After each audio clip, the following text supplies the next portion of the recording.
London, one of my favourite cities in the world. Around 20 million people visit this beautiful city every year. But just imagine how it was 2,000 years ago in 43 CE, when under Emperor Claudius, the Roman Empire successfully invaded Britain. Before the Romans, Britain was a diverse and mostly rural land, with the majority of the island covered in forests and woodlands. Many peoples lived in Britain, in large, independent tribal groups, led by powerful kings and queens. They lived in different types of settlements, including hill forts, villages and homesteads. In 55 and 54 CE, Julius Caesar led 2 military expeditions to Britain.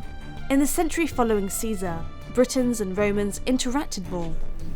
Emperor Claudius sought to establish his authority through the invasion, driven by Rome's need for new territories, slaves and natural resources. At some point in the late 40s CE, 2 small hills on the north side of the Thames, now occupied by St Paul's Cathedral and Leadenhall Market, were selected as the site of a new town. This settlement was called Londinium. Its position on the River Thames made it an ideal trading hub.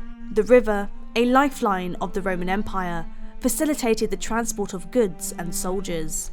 For Roman Londinium to thrive, it all began here with the construction of the London Bridge. Now, what we see today is actually built in the 70s. Back then, London Bridge wasn't made of stone or concrete. It would have been made out of wood. By 52 CE, a timber bridge connected the north bank of the Thames with the Southern Road network, from Fish Street Hill to the southern abutment of the modern London Bridge.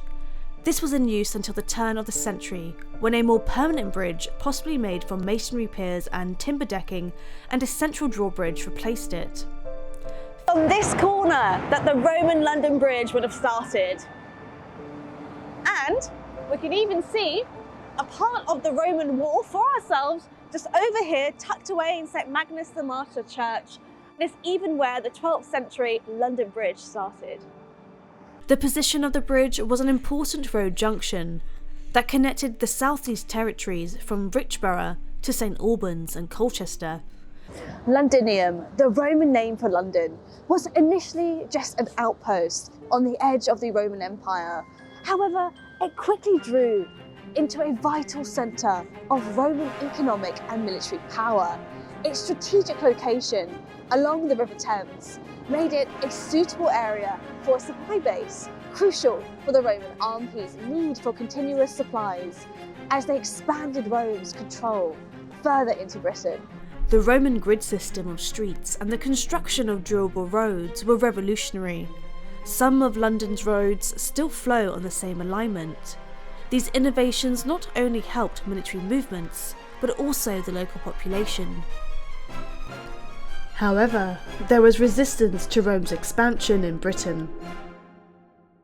In the year 60 or 61 CE, a fiery storm swept through Roman Britain. Her name was Boudica, queen of the Iceni tribe, a woman who turned her grief into rebellion against the Roman Empire. Before the death of Prasutagus, Boudica's husband, the Iceni chieftain, had willed that his kingdom be divided equally between his 2 daughters and the Roman Emperor Nero. But the Romans had other ideas. Following the mistreatment of Boudica, her daughters and her tribe, she rallied an army of 1,000 warriors and burnt to the ground the Roman cities of Colchester, Londinium and St Albans. When it finally came to hand combat with the Roman army, the Britons were defeated. But the impact of her revolt was profound. It reshaped Roman policies, led to a rebuilding of Londinium, and forever marked the history of Roman Britain. Over the next few decades, Londinium rapidly expanded into a metropolis and became the largest city in Roman Britain. Impressive public buildings, including baths, temples, and a large forum were constructed, some of which survive today. Romano-British culture was born, and by the 2nd century, Londinium had a population of 30 to 60,000 people. However, following Emperor Hadrian's visit to Londinium in 122 CE, a fire again destroyed the city. The Roman citizens rebuilt, and by the mid-2nd century, Londinium appeared to have decreased in population and territory. In order to create a boundary and protect Londinium, a wall was constructed. Today we see a part of the Roman wall that was built in 200 CE. Not all of it is from the Roman phase, only the core, the foundation rubbles, up until the red brick tiles, which they would have used not only to level the wall, but to also help support it. Constructed between 190 and 225 CE, the wall was roughly 2.5 miles long, enclosing a semicircular area of about 133 hectares on the north side of the Thames, from the site of Tower Hill in the east to Blackfriars in the west. It was 2 to 2.6 metres thick at its base and stood over 6 metres tall. In order to create such a substantial wall, 85,000 tonnes of Kentish ragstone would have to have been brought from Kent down the Thames onto London. The wall originally included 4 city gates, with an additional entrance at the Army's fortress at Cripplegate, which is located near the now Museum of London in Barbican. Hundreds of cars drive on this road every day, but did they know that they're driving over a part of the London Roman Wall? This is my favourite part of the Roman Wall. It's in an underground car park. This fragment of Roman wall was constructed after Londinium's city wall, uncovered in 1957 during clearance works for the new road and car park. This is all that remains of the 64-metre walling.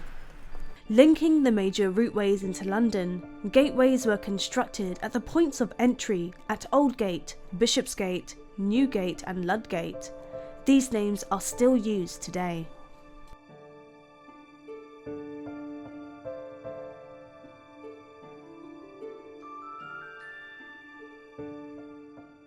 On this junction between Lombard Street, Threadneedle Street and Cornhill Street, it's one of my favourite places to imagine Roman life. The forums, the bathhouses, the architecture really says it all.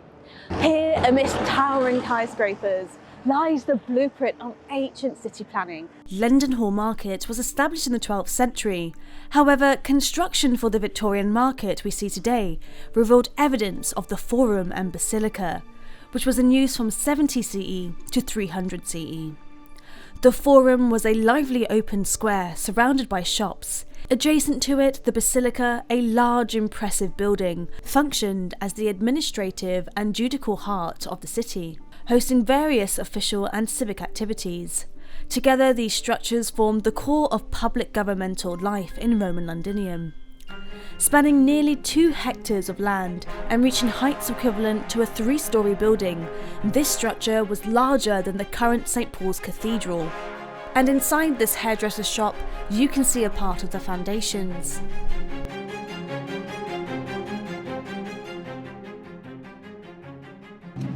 And just a short walk from the Tower of London is All Hallows by the Tower, which was consecrated in 675 CE.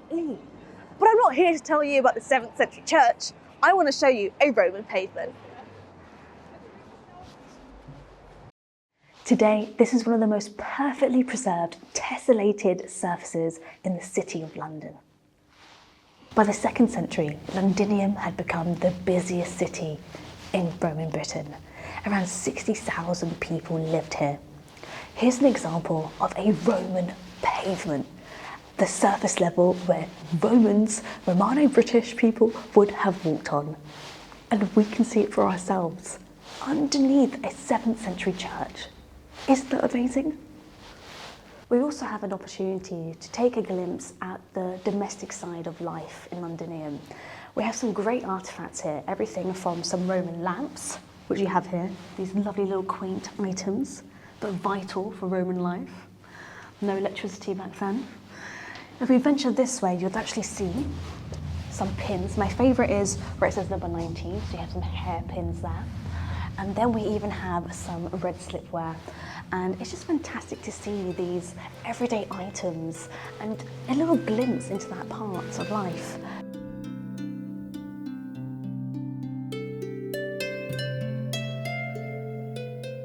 A part of Roman life was to also entertain and have some fun. In 130 CE, a Roman bathhouse was built underneath this building. And it's a fantastic example of Romans knowing how to socialize, to talk business, and also to have a shower. Bathhouses were a feat of engineering. They had hypercost systems, an early form of central heating, cold rooms, heated swimming pools. Archaeologists have found the remains of public and private bathhouses in and around Londinium, the largest being at Huggins Hill. Another integral part of Roman life was an amphitheatre, and Londinium had one of the largest in Roman Britain. This area was a hub of activity for the 12th to 16th century, including the establishment of the Guildhall. But there's a more interesting Roman link to this particular site, and it all has to do with this line. The black stone outlines Londinium's elliptical amphitheatre, which at one point measured 100 metres long and 85 metres wide. Here, religious activities, animal fights, public executions, and gladiatorial combats took place.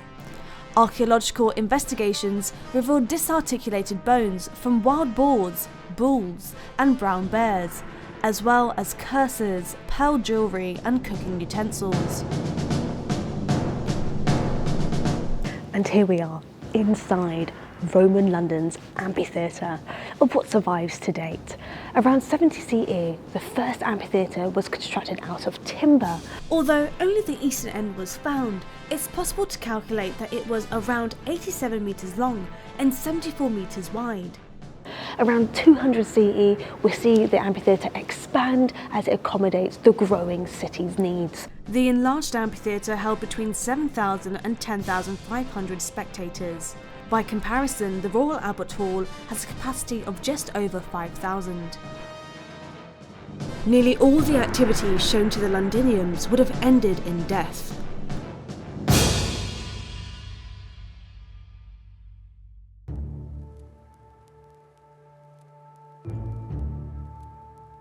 At least 100,000 people died in Londinium and were just buried outside the city walls, as was law. Archaeological investigations of the Romano-British dead have also added another layer of understanding into the people who were born, lived and died here. And just like today, Londinium was a melting pot of cultures from people all over the empire. By the 2nd century, the Roman Empire stretched over 5,000 kilometres from the Atlantic coast of northern Britain through Europe to the Black Sea, and from there to the Red Sea and across North Africa to the Atlantic coast. By the 4th century, the Roman Empire collapses. Londinium was on its own. But today we still see remnants of the legacy of Roman London, even with the word money. Bank of England, at the top you see a depiction of the goddess Junos Montes, and it's here we get the inspiration for the word money. So with that in mind, as you're walking through the city, exploring the city for the first time, or maybe you've lived here your whole life, think about what might be underneath your feet.